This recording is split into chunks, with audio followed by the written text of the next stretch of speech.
Hello, and welcome to Cosmic Rescue. I'm Cecily Saylor. I'm the founder of Typewriter Tarot, and this is a show where I talk to creative people about a creative problem that we explore using tarot. Today, I'm very excited to talk with Meghan Ross, who is a comic and writer based in Austin, Texas. Meghan has written TV scripts, film scripts. She's performed stand-up comedy and improv. She's created her own shows in person and via her Instagram channel, where she combines her sense of humor. She brings on experts who explore social justice topics, and she showcases other female performers in the area. So she's really about community building, creativity, and flexing all of her creative muscle to really bring forward something innovative and unique. Today, we're going to explore what Meghan can be doing to keep chasing her big dream. And you'll find out what that is when we get into the episode. But having a big old dream that feels kind of far off in the distant future is hard. It's hard. You wonder, like, how am I going to get there? Is this dream crazy? Is this just a wild fantasy? Or am I really here on this planet to make this dream come true? So we'll use the tarot to explore how Meghan might get from where she is now to the big dream she is dreaming. And it's a wonderful spread that you can try on your own. And we talk about some really cool cards that you may want to learn about. So enjoy the episode, and thanks for watching.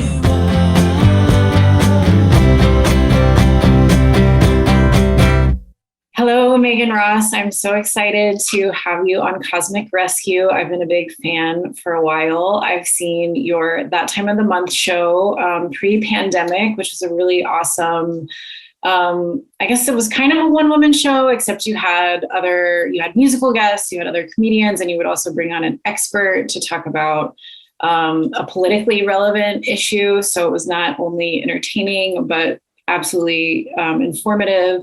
And I know you do so many different kinds of performances, like your name is kind of everywhere. It's hard to miss you if you live in Austin. So I'm really excited to be with you. Thank you for coming on the show. Thank you for having me. Thank you for talking me up. I'm going to send that recording to my mom and be like, I'm doing okay.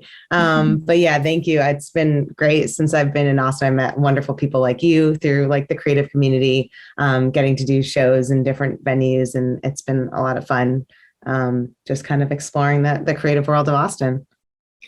Well, to start, will you talk a little bit about, like, describe in your words what it is that you do creatively? What does that look like?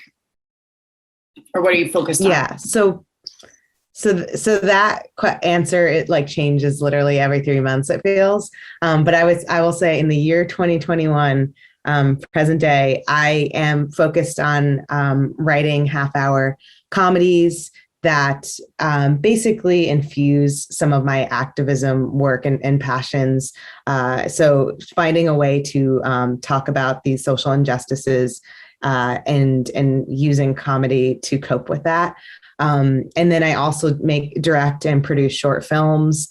So I had made my first short film back in 2018 here in Austin, An Uncomfortable Woman. And then since then, I made a couple more with partnering with my brother, that we adapted some New Yorker Shouts and Murmurs pieces that also were very like feminist comedy pieces. So that was the first time I was adapting someone else's writing. So I've definitely like honed my voice in terms of, I like to combine, these social justice issues with my comedy and joke writing. And so that's sort of my focus today, as far as like my creative work goes. And then in my day job, I also get to do creative work because I'm the head of creator success at Seed and Spark. So I get to work with filmmakers, like I did back in 2018 on crowdfunding and being able to make their own films and projects come to life. And also,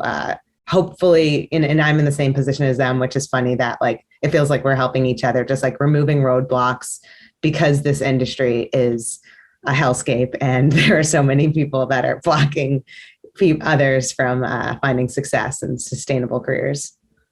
Yeah. And so just to kind of like paint the contrast, maybe like in the pre-pandemic, and correct me if this isn't totally accurate, but like you're a person who's constantly doing a lot of different things. Like you've done improv and then you design your own shows like that time of the month. And then you created like another one during the pandemic that's on Instagram Live.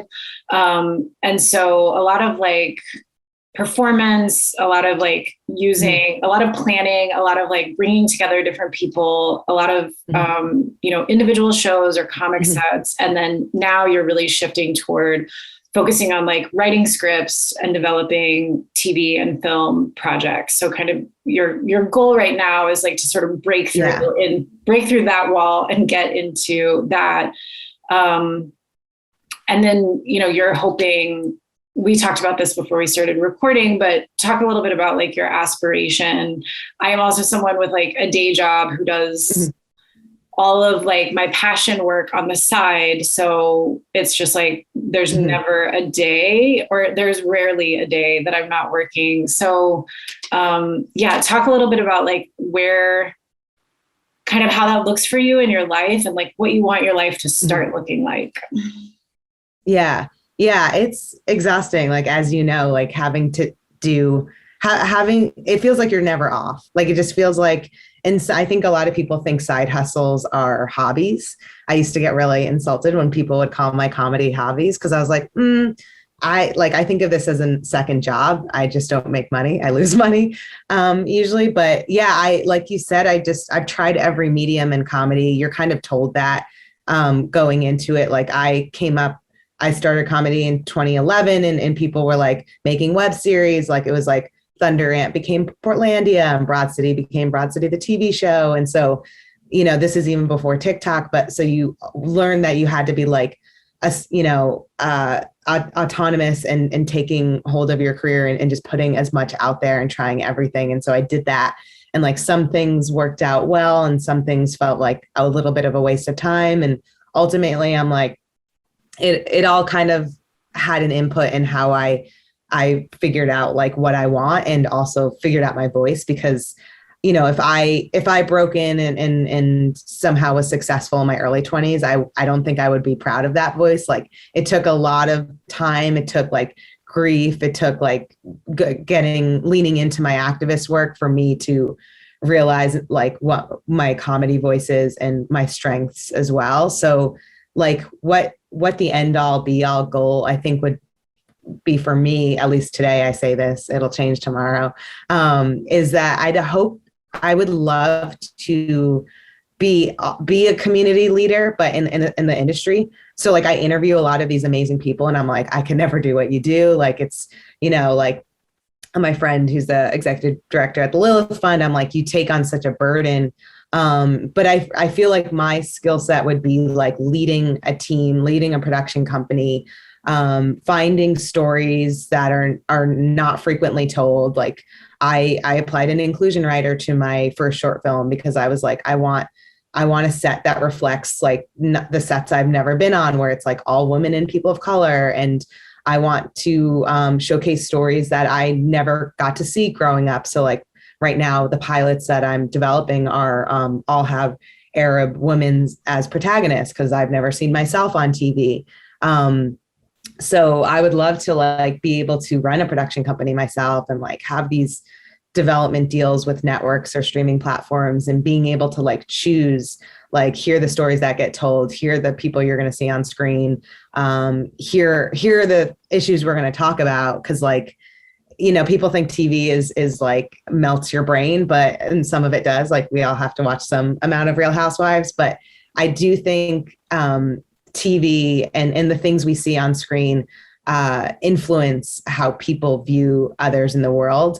So like a show like Rami, I think about the episode where you see him as a kid, like experiencing post 9/11. And like, I was like, oh my God, that's exactly the mindset I went through. But like someone else might not have known like how much of a negative impact like them calling me a terrorist in middle school like had on a child. So it's like being able to see other perspectives, I think, is crucial. And hopefully I'd be able to help write and direct and bring on and develop stories like that, the ones that I want to see as well, that I think will be impactful, but also very funny.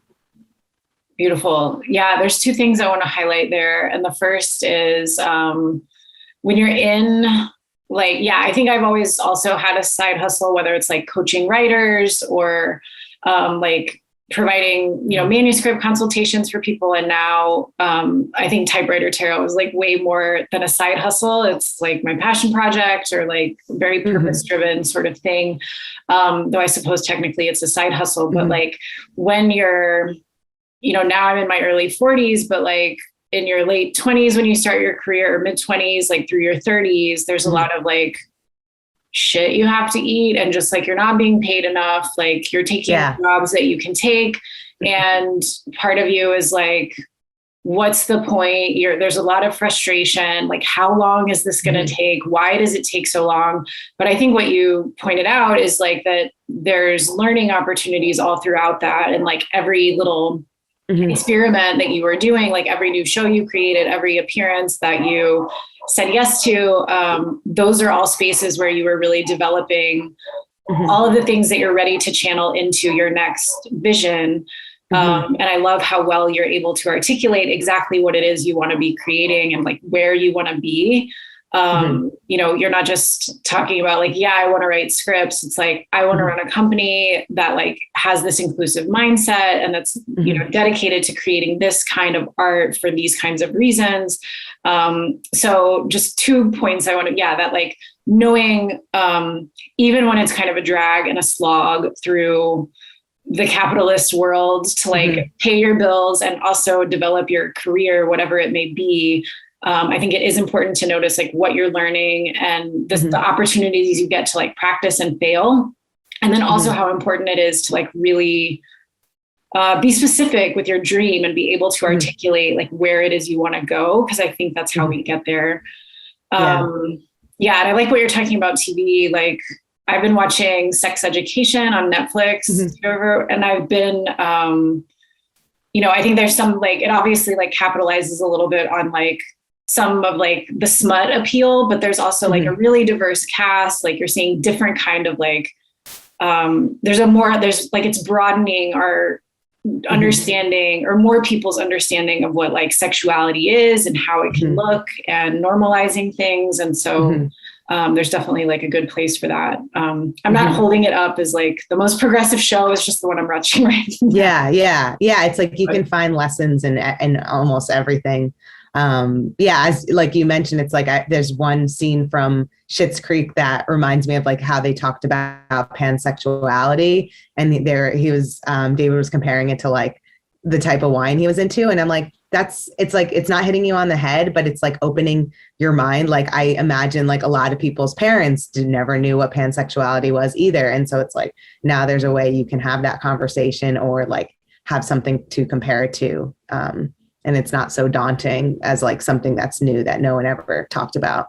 Yeah, it like simplifies, whatever society has made taboo. It's like, no, it's like, it's someone's preference. It's what like we're personally drawn to, like what we drink or what we eat. Exactly. Yeah, exactly. I wanted to take a minute to talk also about like to focus a little bit more on your activism work. And, like I mentioned with that time of the month show, you would have these experts come on and there would be a theme for each show. And the one that I saw was about medical marijuana. And you brought on this woman who's like a high level researcher and has been doing studies on how cannabis can impact people who live through strokes. And then you had Wendy Davis on your show at one point, huge get. And then in the pandemic, you started this show, No One Asked for This. And I think it's like an awesome concept. Will you just talk about that and some of the issues that you're thinking about right now? Yeah, it's a bit of a spin-off of that time of the month because, as you mentioned, I had that strong female leader interview segment. So the rest of the show is really dedicated to like comedy, music, like basically a variety show. How it formed, it was just like an all-woman late night show. So we would just highlight different women performers. And then when I brought it to Austin, it was after the 2016 election. So I was like, I need to expand on this. It needs to be more than just a variety show. And so I brought that activist element and highlighted women and non-binary performers while still having that interview guest. And so I took that piece really from that time of the month. And so No One Asked for This is essentially me interviewing a community leader, talking to them about a social injustice in the world that no one asked for, while I perform an activity at an average to below average skill level that no one asked for. Because I had to have some like weird, like comedic element to it. And so that was born out of the beginning of the pandemic, where people were taking on new hobbies. We had a lot of free time, and people were going live, like just frequently, like even though no one asked for them to. So I thought it would be funny to combine the two and use that time to learn myself. It was kind of a selfish project because I was like, I want to learn more about these issues, especially leading into the 2020 election. So I'd be able to like research these topics and interview these amazing people. And like one guest, Shannon Watts, which I was like the founder of Moms Demand Action. I was like, I can't believe she's giving me the time of day, but it's like everyone was home and it was so easy to just go live. Like I didn't need to like fly them into Austin. And then I would just, also have this like visual ASMR element where I was like stressed about these topics, and I'd get to like, play with Play-Doh or like cook shakshuka or whatever it was. And so that's been really fun. Season 1 was focused on a variety of issues. And then the last couple months leading into the election were focused exclusively on voting rights and all the other intersecting topics. And then season 2 kicked off with council member Greg Kassar. So that's an Austin City Council member who had been leading the charge with a lot of other wonderful people in the community around police reform coming out of like last summer's racial justice protests. And then we also discussed Prop B and fighting against Save Austin Now, who were trying to criminalize homelessness. And so now it's become, because it's not an election, like a big election year for Texas, but it's also been a hellstorm because we had a legislative session this year. So it's been really talking to a variety of people, most often around topics that have come up in the legislative session. So I talked to Out Youth about the horrific anti-trans legislation. I had talked, I can't even remember all the guests I've had, but like it's been kind of rotating. I talked to Rep. Jasmine Crockett, who was at the time in DC after the Texas House Reps broke quorum. And so we talked about the status of the voter suppression bill that unfortunately passed in Texas. So it's been a little bit more focused, I would say, on Texas issues because they just seem so overwhelming. Like I'm embarrassed every time I see Twitter and like Texas or Greg Abbott is trending. So it feels like now I'm really focused on just like what's happening here in Texas. And we're actually going to be talking to someone from Wendy Davis's organization, Deeds Not Words, later in October, coming up in a couple weeks. And so I've been kind of mixing it up. So it'll be some issues relating to Texas, some more national issues. And it's really like anything that I'm like, this feels pressing, or this feels like a constant evergreen social injustice that people don't talk about enough. But it's been really great. And I don't know what will come of it. Like I've kind of just been doing it kind of for myself. And like, sometimes my mom's on and like, sometimes there's an audience and sometimes there's not, but it feels like it encompasses everything I like about like the side hustles I pursue. Yeah, I love the concept, and I think what you're doing to bring political issues into other kinds of contexts or conversations is so important, because I think part of our problem is that like, if we're relatively comfortable, we're busy working for one thing, we're busy taking care of our families, we have our own concerns about like resourcing ourselves, even if we're somewhat well-to-do. And we're just like not a culture anymore so much. I mean, there's obviously been a lot of activism, but there's also a lot of like sitting on the sidelines. And so I think there's some kind of like, there's this like mentality or this division where it's like, well, I don't need to think about that right now. And so I think the fact that you like bring it into a comedic setting or an entertainment setting, and you get people thinking about that. I don't know, like I don't know if like that's a ploy you have. It's just kind of a representation of your interests and how they overlap. But I think it's a really great way to kind of nudge people and urge people to bring this to the top of their mind and remind them that their votes are important, remind them that engagement is really important, because yes, we have like the most terrible legislature, except maybe Florida. It's really, really tough competition there. But there's just so much cruelty coming out of our legislature, which is now in its third session, trying to pass anti-trans legislation and gerrymandering once again, so Republicans can hold on to power here. So there's so much happening at a national level and at a state level that I think people are also just totally overwhelmed, and they don't know like which thing they should be doing.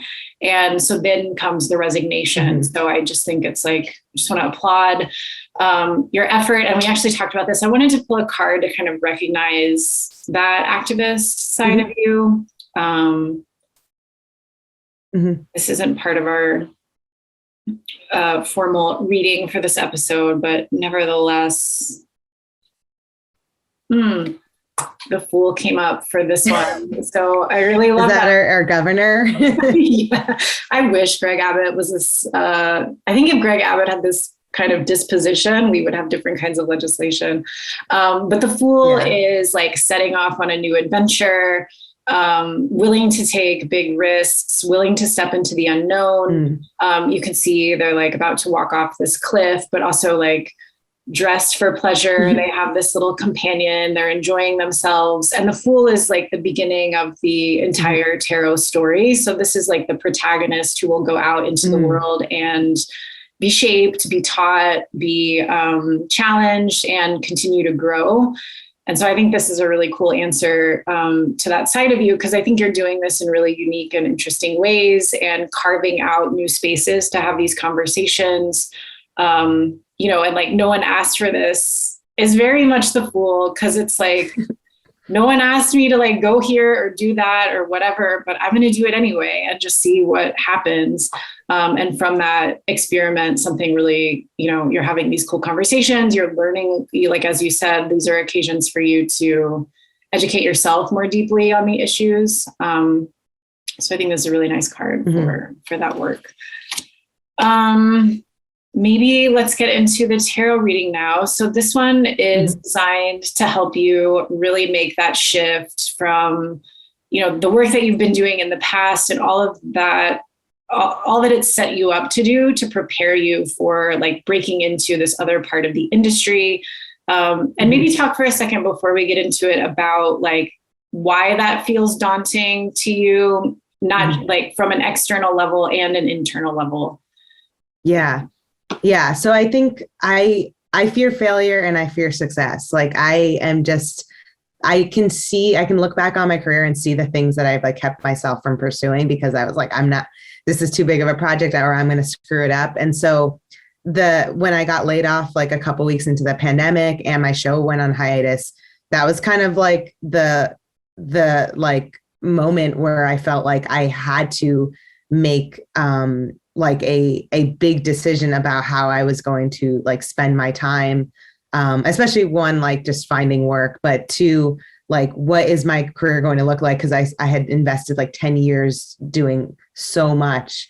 And so I think what makes it daunting is that this industry is so sporadic and like unreliable and like things change at any moment. I've had meetings where it's like, this person can change my life. And like one day you think you're like, it's going to happen for you. And then the next day it's like, I get rejections from film festivals and I'm like, I'm trash. And so it's a constant emotional roller coaster. And that's very similar to like the world of comedy where it's like, I get on stage and I don't know, like it could be very hit or miss. Like I can have like a great show, or I can like eat crap and just like not like want to quit comedy. And so I'm at this stage where I found out I got into a writer's lab this like late July. And so it happens in November, and like the news will come out in November.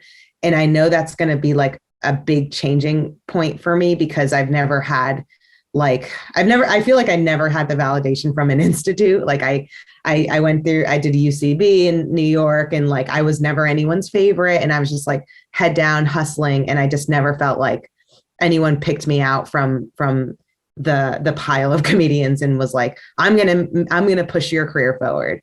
So it feels like this is that moment where it's like, I did not expect to get into this, really hard to get into lab. And I don't know what will come of it, but like, I've been told I'm in good hands, and I'm like kind of fearful for like, now it's kind of, I'm upping the ante. Like there's the level of like rejections and good news to come is so much higher, I think, than I've ever experienced. And so like my anxiety has been through the roof, because I've never had like this type of good news. So I think, yeah, it's like, I am just really nervous about how much of a big question mark this next step in my career is going to be. Yeah, well, congratulations. Long-winded answer.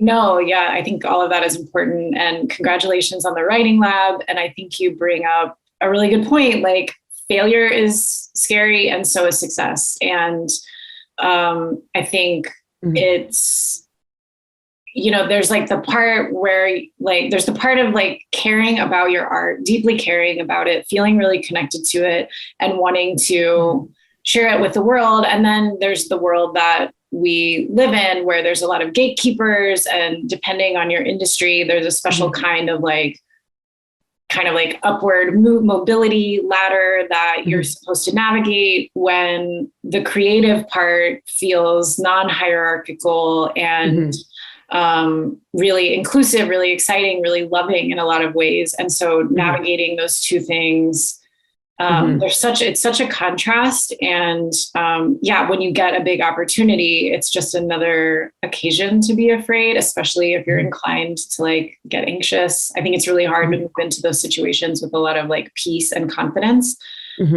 because of the way the world is. So thank you for sharing that. And so for this reading, we're going to do 4 cards to help Meghan think about this transition, taking care of yourself through it, and staying focused on your goals. So we're going to start with the first card, just how can I stay focused on the goal that you have? Okay, you have the 2 of Cups. And so this makes sense maybe in some way around like you were saying, or I don't know if it was before we started recording or not, but like how important the relationships are in this industry. And a lot of it is who you know. This is a card about a really dignified relationship. Like the cups are the symbol of emotion, and you have 2 people standing face to face, one on land, in this case, one on water. There's the blessing of the winged lion overhead, and then the caduceus here is that symbol of healing. So this really represents a relationship where each person honors the autonomy, the independence, the full being of the other person without trying to like co-opt them or like move into a state of codependency. It's like we show up to be here together because it's a preference, and we enjoy this intimacy without trying to like absorb one another or change one another. And so in terms of like staying focused on moving into this big dream of like, I'm sure it will go gradually as all things. I mean, hopefully you just get like $3 million from somebody. It's all taken care of. But, or I don't know how much money you need to do that, but whatever amount of money that you need. But if it's gradual, then, there's like writing and producing different films and meeting people along the way. And I think this is really indicating like how important the relationships are in moving toward this goal. So really connecting with the people who you think, who you get the sense like really understand what you're trying to create. This seems very like sort of the opposite of what you were feeling in New York, where like you were saying like no one really plucked you out and said like I'm really going to support you. And I think like that kind of dynamic is a little bit of like mentor mentee kind of situation. There's a little bit of like a power dynamic, or someone is responsible for helping lift you up and you kind of like follow their guidance. But in this case, this is much more egalitarian, and there's a lot of like more possibility for collaboration. And so I think as you continue working with people through your writing and your filmmaking, that you'll be able, I think it'll be really important for you to kind of make a distinction and be discerning around like a kind of opportunistic relationship versus one where you really feel like they understand what you're trying to create and you connect with them, not only at the artistic level, but in a shared kind of vision way. And so it's kind of about the quality of the relationships and nourishing some of the relationships that feel most nourishing to you, and being able to kind of tell where like this one feels like a really beautiful exchange versus this one feels like I have to like please in order to keep climbing kind of situation. Yeah. Does that make sense? That does make sense. I've in early on in my comedy career, like I got into like toxic creative partnerships. And so I had to learn like who are the people I can depend on and who are the people I can trust, and where does it feel like it's equal work between us. And I know in the industry, there's also like a lot of questionable characters. And so like, as someone who's very early on in taking that next step in my career, like I want to be cautious with the people who are like, will take advantage of me and not say yes to the first opportunity that comes along just because it's like the first one. And so that makes a lot of sense.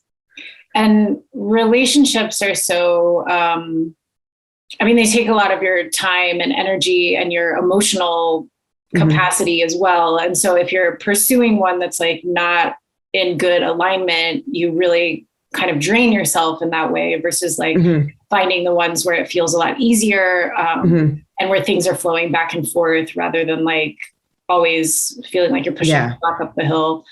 And one thing just for like anyone thinking about this particular concept, because I think it's always a challenge to be discerning in relationships. Like we get really excited about people. And of course, like it always takes time to really understand who you're getting to know.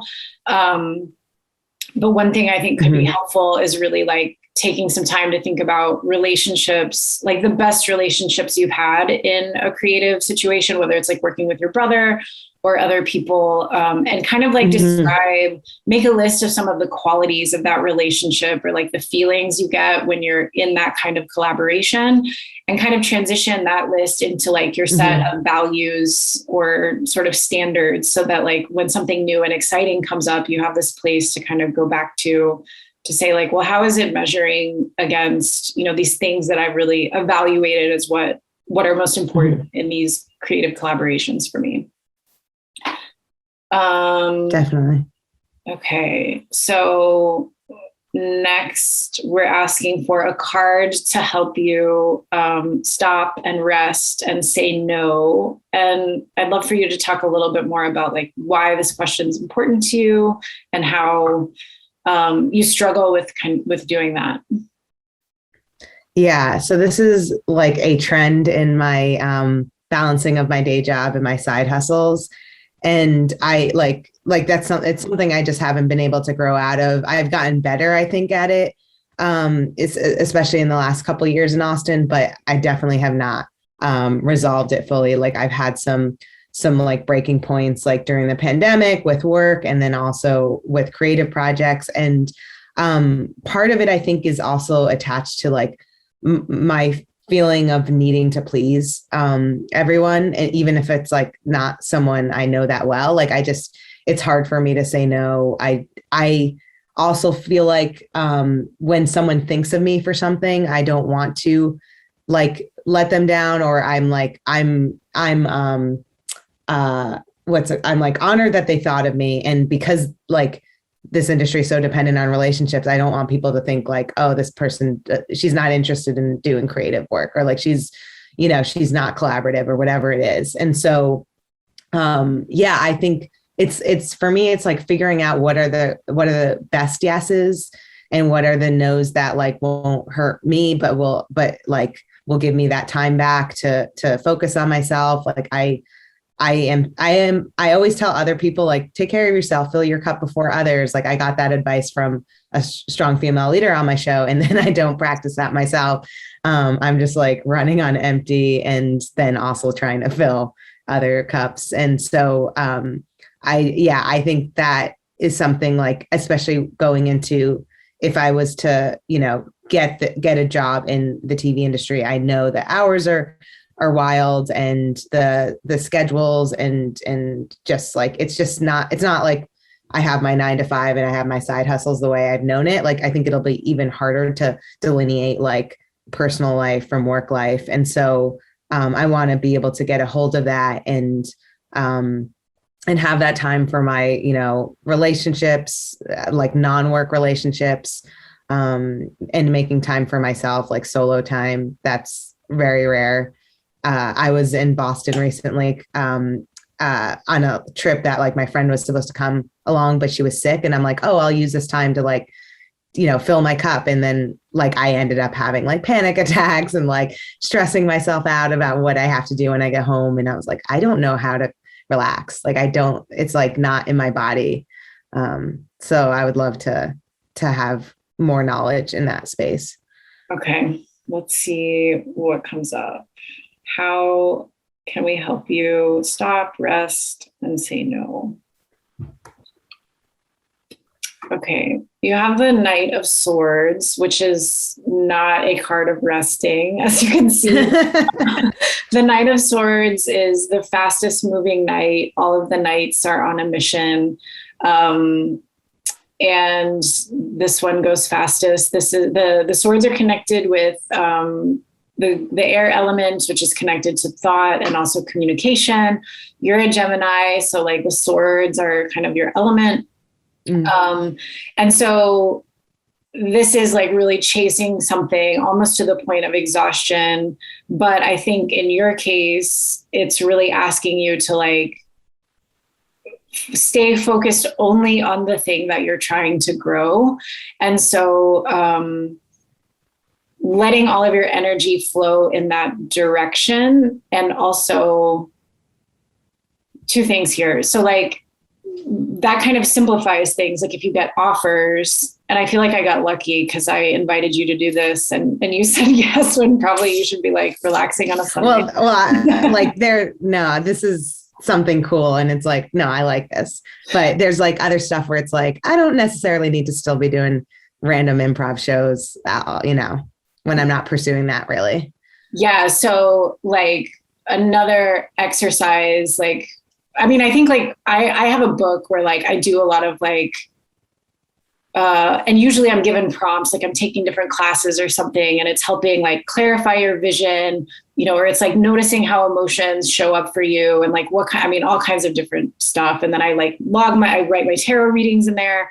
And so that one exercise with like 2 of Cups and like what kind of relationships are most meaningful for this is another exercise you can maybe do where it's just like a power statement, like describe in present tense, like I am the founder of a like multi-million-dollar production company that employs whatever, to just like describe it and describe how you spend your time, describe how people perceive you. And you can like read this to yourself out loud once a day. And that's really like the thing that you're chasing. And so, you really want it, like that's very clear. And you've been preparing for it since you've, really stepped out creatively. And so in one sense, this really simplifies things. It's like, is this in service of this vision or dream, or is it not? And then you can really say no. And there's a very polite way to say like, oh, I'm so honored, but I'm really focused on this one thing right now. And I'm trying to practice like boundaries around this. Like, thank you for the invitation.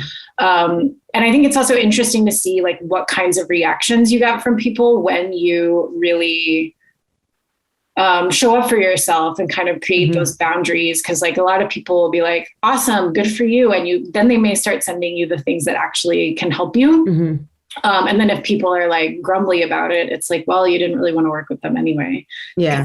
They're not like bringing this kind of energy. Yeah. And then I think, this card is also symbolic. Like this night will burn the candle at both ends, like will chase the vision and then give themselves time to rest.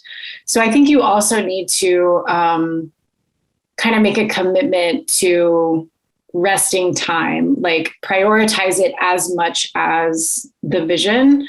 Obviously you're probably going to spend, because of your tendencies, and many of us would spend more time like working on building that dream than you will like actually resting, but putting it on your calendar or, looking ahead through your month to see like, well, if this is a really busy time, like where am I going to put the break at the end of that? And how can I make sure now that like nothing interferes with the rest that I'm going to need? Because I think so much happens subconsciously and like kind of underground for us when we are resting. Like that's a time to like digest all the stuff that you've been doing, really kind of come to understand the takeaways from that and how it's like factoring into your overall vision. Like, what are you taking with you?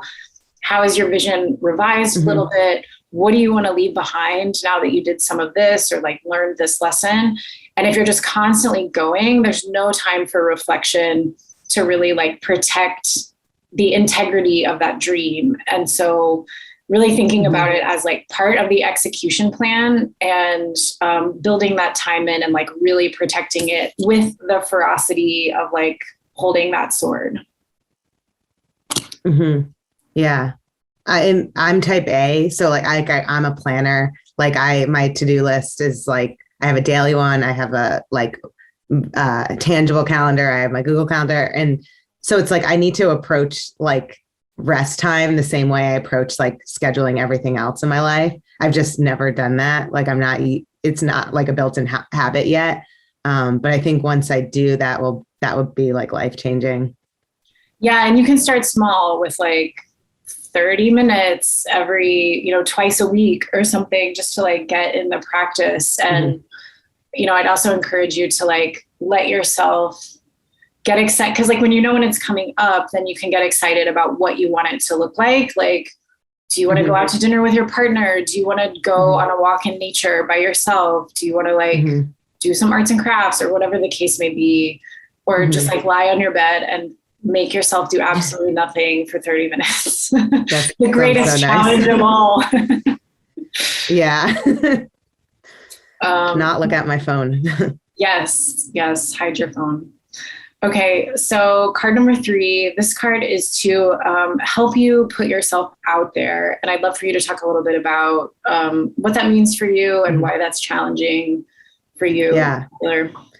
Yeah. I feel like this applies to a lot of industries, but like very much so in the comedy world. Like you're kind of expected, even if you're a writer, you're sort of expected to be like very online, very like putting content out there all the time, putting your material out there, like reaching out to people. And I've been like pretty good about that. Like I think better when I had that time of the month. Like that was like the thing that became my identity of like when I was partnering with people or doing outreach and developing relationships. But now it's like, now that I retired that show and am kind of going out on my own. I mean, I collaborate with my brother still like here and there, but like I am trying to sell myself as a TV writer, director, like aspiring.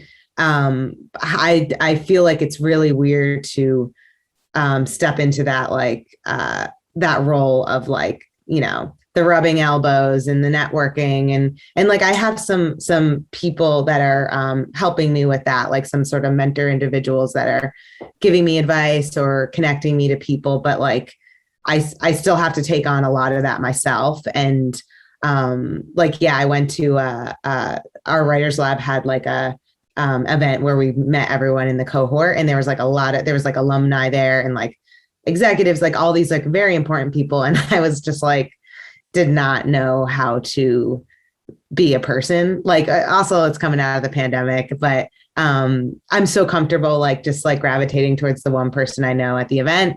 it's hard for me to like break out of that, or like it's easier if I can like jump on a group setting where it's like all of the new people are asking the alumni these questions. But I think I need that confidence in myself, and also like to get rid of that like imposter syndrome where I'm like, am I not meant to be here? Like I constantly had that feeling of like, they're going to find out I suck and they're going to be like, we made a huge mistake.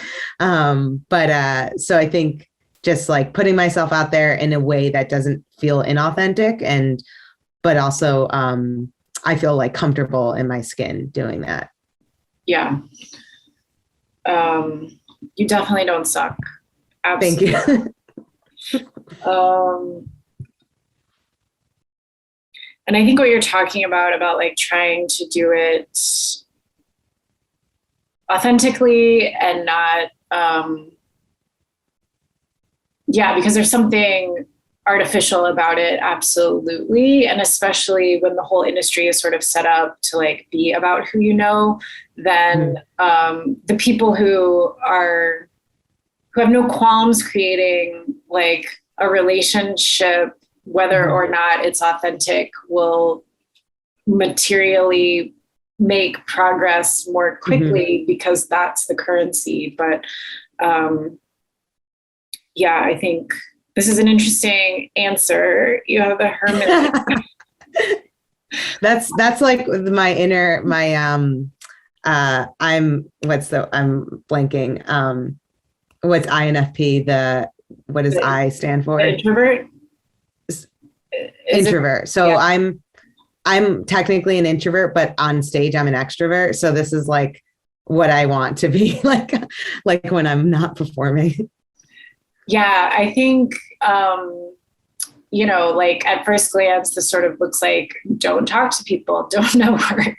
But I think it's really making sure that you have that time because introverts recharge when they're alone, and being out and like engaging with people, especially when the relationship is not already formed, is just like feels like a lot of heavy lifting.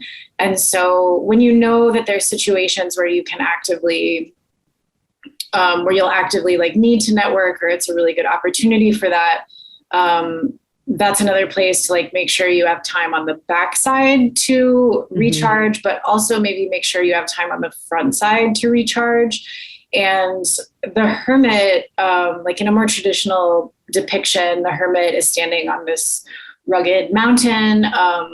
I don't like that the Hermit is like, I hope she's closing her laptop and not opening it right now. But the traditional Hermit is holding a lantern, and he's standing on top of a cold, there's nothing growing around him. So it looks pretty desolate, but the idea is that the light of the lantern, which includes like the overlapping triangles, like the Star of David shape, so it has a very spiritual connotation, that all that light is fueled by the wisdom that the Hermit develops through the time that they take to separate from the world. And the idea is that like we actually have a lot of deep connection to not only like the wisdom we've personally cultivated, but also the wisdom that we have access to through like connections to ancestors and connections to spirit and connection to like a lineage that we're a part of, but we're not always aware of.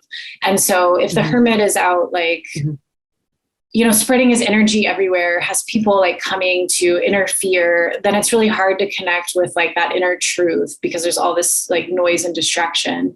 And so I think creating space for yourself to like really connect with all the stuff you like about yourself, like all the wisdom that you've cultivated, all the reasons you like spending time alone. And like, not everyone is for everyone, but really giving yourself a moment to like appreciate, all that you've done so far. And like the role that you're in at work right now is one of community building and working with people and trying to like help them succeed. And so you obviously have a lot of like relational capital that, and the guests that you've had on your shows and the audiences that you attract, and the fact that like, I've seen you in 3 different places, like over a span of a couple years, and that's only like the tip of the iceberg. So there's absolutely like the capacity, and you're a deeply likable person. And so giving yourself a minute to like prepare for something like that that's coming up, and giving yourself the space to be intentional about who you do want to network with and why, rather than just like trying to like cast your net into this big pond and like see who shows up, because it kind of comes back to this. So if you can sort of like sense the relationships that seem most comfortable and like easy to be in, then you can really like bring forward more of yourself, and the relationship gets richer, instead of like trying to I fucking hate small talk, but instead of small talk with 20 people in like a couple hours, which is totally amazing and exhausting. Yeah, that's so my pilot idea is kind of around that, where it's called Here to Make Friends, and it's about like a woman trying to find like the platonic love of her life, like the best friend, that friendship of the good. And because I realized like coming to Austin, especially, like I just like had so many acquaintances, like I had so many like kind of like fair weather friends, and like I hadn't, because I did moved a bunch and changed schools and cities and jobs, and like I didn't have those like significant relationships. Like I finally have that now with a few girlfriends, but like it took a long time, and I just spread myself too thin and was just like not investing time in the relationships I wanted to, and thinking like I needed to just be like kind of know as many people as possible, and that wasn't fulfilling. Like, because at the end of the day I was like, who would I call in an emergency? Who would I call to pick me up from the airport? And like, so yeah, I think that makes sense. Yeah. I love that concept for the pilot. I think like having your bestie is just like so important. And I think, yeah, like it's a lifesaver. It's like such a guiding light in life. And I think it's great to like really place emphasis on like the search for that person, and to not just like be looking for like the romantic soulmate, but these other kinds. That's awesome. Yeah, definitely. Okay, so our last question is a card to help you know when it's time to switch gears and like fully focus on this dream. So this is a practical question in one sense. Like it comes down to like leaving your full-time job so that you can channel all of that energy into what it is you want to create. And of course, I'm sure there are many others, including me sometimes, who's asking this question. Can you just talk a little bit about like articulate for yourself what, I don't know, like we can make it's kind of obvious like why this is a difficult question, but talk a little bit about like what it's for you. Yeah. So yeah, for as long as I've been in the workforce, like I've had my 9 to 5, and I've had my side hustles on nights and weekends. And, you know, I've met a lot of people who like, more of them are like, were pursuing like becoming comedic actors. And so like they would do the like babysitting, dog walking, waiter, like multiple jobs to have a flexible schedule to like pursue their creative work. And they'd hustle, and like some have broke through. And then there's also a category of people where I'm like, how do they live their lives? Like, how do they, like, they don't have a day job, but they're pursuing creative work. And then it's like, I found out there's so many trust fund kids in comedy. And I'm like, okay, that's not my path. Like I've always had to like have a form of income to pay my bills. I didn't have savings until right before the pandemic. I was able to like finally pay off my credit card debt from my film and then start saving. So like I've always had to have a full-time job. And I've just always tried to get something closer to what I want to be doing. And it's a lot of times it's led me to jobs that like were not close at all, or I was in advertising for a long time, but it was like, oh, well, I'm on set and I love being on set, but it's like not for a terrible like client that tries to get like Capital One was one of mine. I was like, no, I do not want to tell people to accumulate more debt. So I'm now in a job where it's like, it's definitely the best day job I've ever had. And I love the people I work with, and I love the work I get to do. But it's not my like dream, my end all be all. Like I still very much want to be, you know, a writer, director. And so I've never had that moment. Like I've never quit a job without going into another like 9 to 5. Like I've never quit something to pursue something creatively. Especially because none of my creative projects have really made me money, or if they did, it was like very small scale, like not enough to live off of. So this is like a question I'm just like always like, how do other people do it? I know some people literally like leave their 9 to 5 for that writing gig. So it's like they it's like a overnight thing. So and I imagine that might be for me because I can't imagine like floundering without income. That I'm lucky I have a partner, like if I am in that position that I have to do that, but I also like I'm like a middle child and like my family's like always like workaholics and like, you know, I'm like third generation, but like it still seeps in that like you always have to be working, like you always have to have like stable income. And so I think that's hard in the creative world when you do a lot of free work. And so when it's kind of like when's the breaking point? Right. Yeah, it's such a tough question. And it's like, do I leave? Mm-hmm. So just like, do I just leave and like make a commitment to pursue this and like fill in where I need to, or do I wait it out until like the next thing is set up? So let's see what the tarot has to say.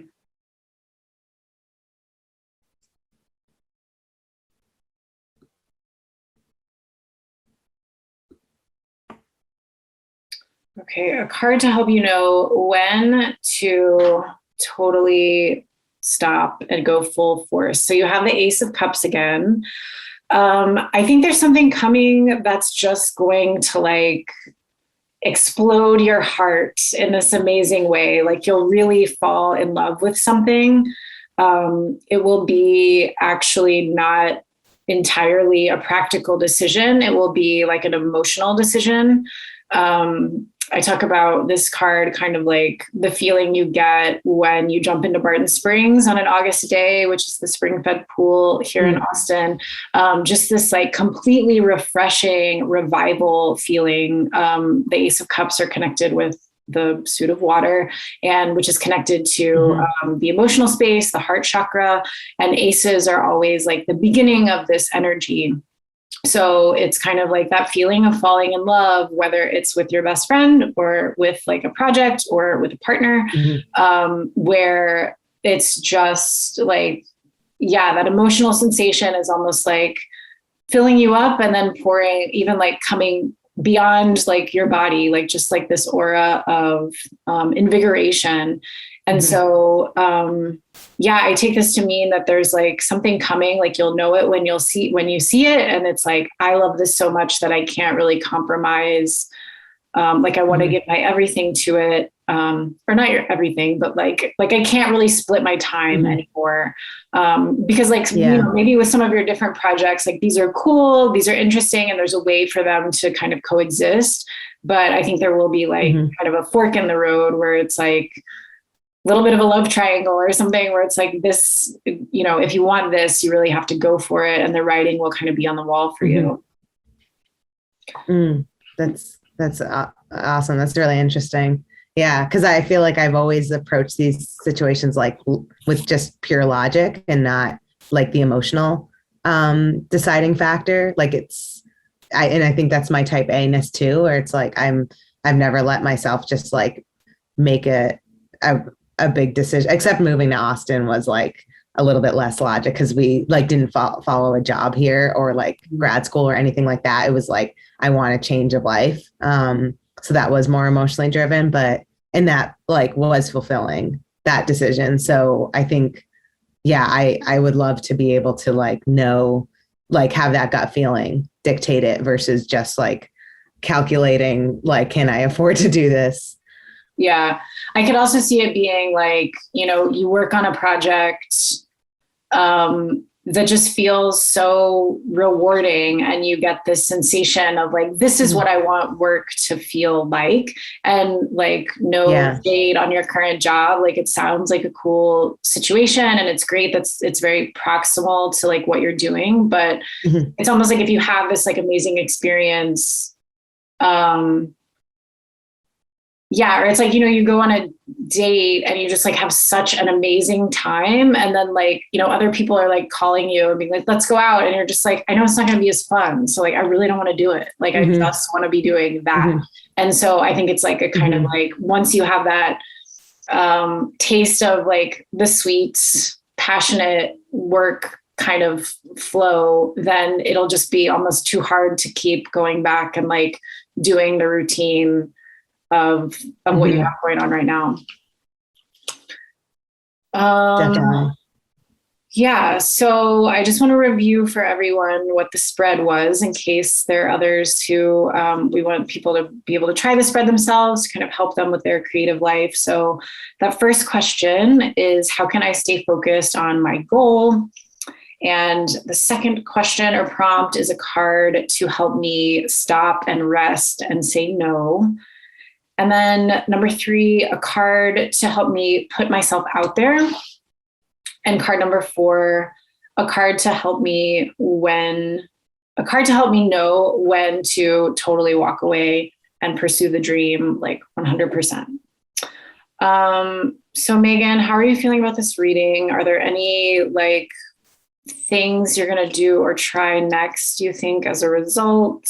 Any questions? Yeah, I love this reading. I haven't had my cards read in a while. And I think back when my roommate back in Jersey used to read my cards, and it was at the beginning of my now long-term relationship. So it was all like, is this going to last? And like, now it's like my career, or like my prospective career, feels like that love, like new love. And so it's like, it felt like a very optimistic reading. And I'm like, even when you repeated the questions, I'm like, oh, it's literally like the stages I need to take. And then the end is like when I know, like all that work will have like built into the end goal. And so, yeah, I think especially coming out of the last month where I just delivered like the first draft of this script to my writers group, and then it gets sent to the lab next week. And so I'm like preparing myself for these like next big stages. And so I'm kind of seeing like the change happen, and also like how it's affecting me. And I definitely need to do a better job of like balancing, like having to continue on with my normal life while like having this like other thing happening in the background. And when will that come to a head? So I think first and foremost, I definitely have to work on the like making time for myself and the self-care, because the creative exhaustion, like I've seen it, like I'm not performing at my best when I'm stretched thin, like in my job and also in my side hustles and my relationship. So that piece I'm definitely going to like do like starting today. And everything else is like really helpful for me to keep in mind. I'm going to ask you to send me a picture actually of the cards, because I always like having that snapshot. And it was really like really informative and like introspective. And so some cards I'd never gotten before, so I didn't even know what they symbolize. So it was really cool. Cool. Well, it is an honor to pull cards for you, and I really appreciate you bringing these questions to the show. I think they're relevant for a lot of people. I want to make sure that people can follow you and find you and keep track of your work. So on Instagram, you are... Yeah, at Meghan R. Ross. So that's Meghan R. Ross, ROSS. And that's me everywhere on Instagram and Twitter. And then also my website is meghanrross.com. So like all my stuff is out there to watch and check out. Awesome. And if you happen to be sitting on several $1 million and want to invest in Megan's dream, you know where to find her.